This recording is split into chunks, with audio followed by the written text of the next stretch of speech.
alone with Isabel. When he brought his suitcase down into the hall, Isabel left the others and went over to him. She stooped down and picked up the suitcase. "What a weight," she said, and she gave a little awkward laugh. "Let me carry it to the gate."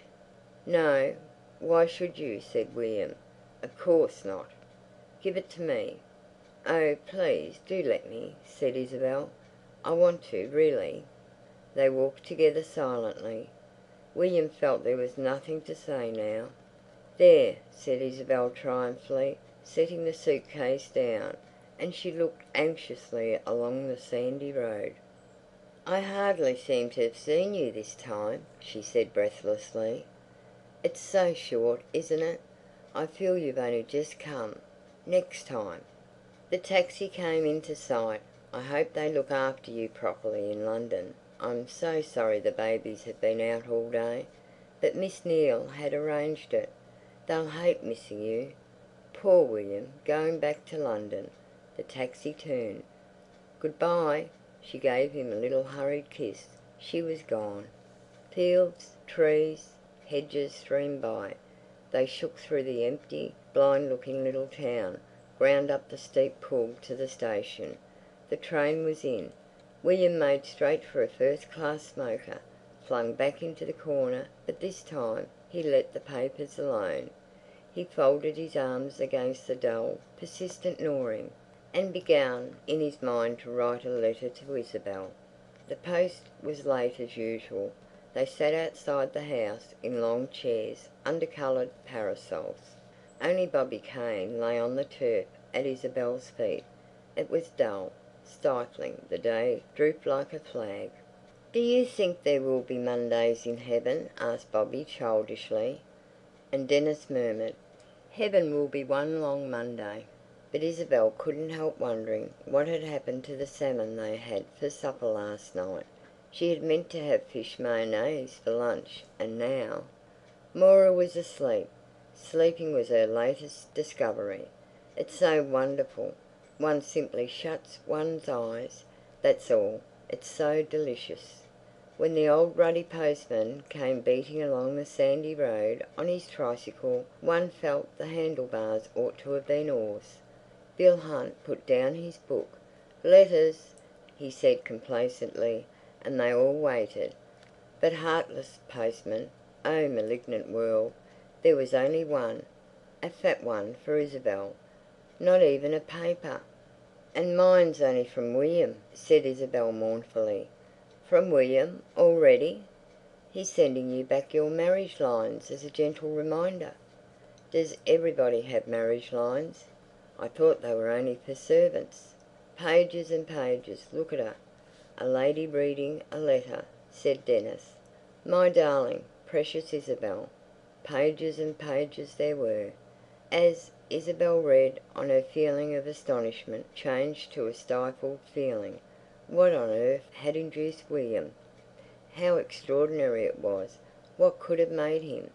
She felt confused, more and more excited, even frightened. It was just like William. Was it? It was absurd. Of course, it must be absurd. Ridiculous. Ha ha ha. Oh dear. What was she to do? Isabel flung back in her chair and laughed till she couldn't stop laughing. Do tell us," said the others. "You must tell us." "I'm longing to," gurgled Isabel. She sat up, gathered the letter and waved it at them. "Gather round," she said.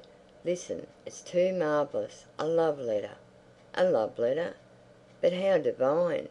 Darling, precious Isabel." But she had hardly begun before their laughter interrupted her.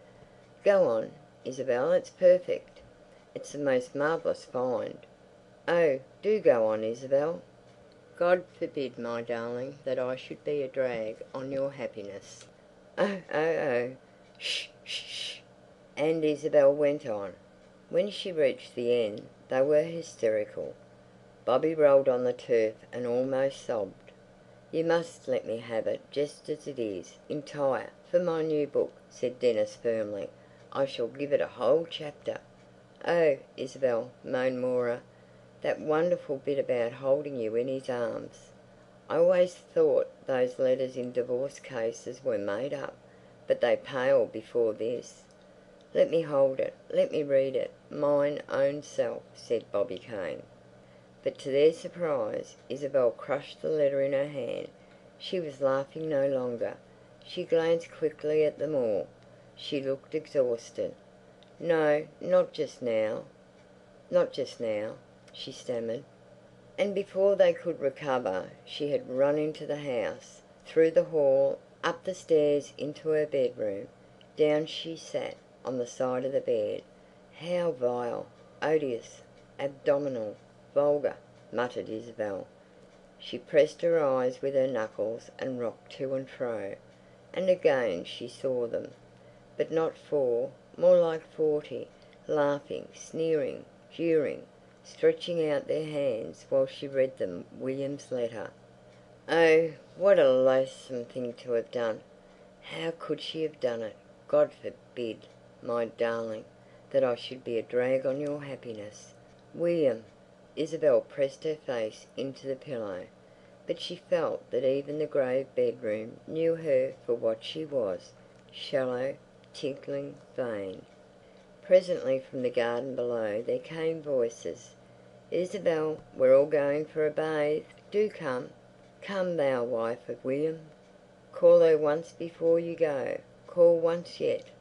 Isabel sat up. Now was the moment. Now she must decide.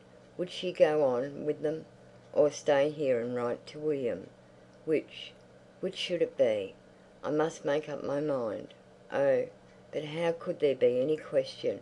Of course, she would stay here and write. Titania, piped Moira. Isabel. No, it was too difficult. I'll go with them, and write to William later. Some other time. Later. Not now. But I shall certainly write, thought Isabel hurriedly. And laughing, in the new way, she ran down the stairs. End of story.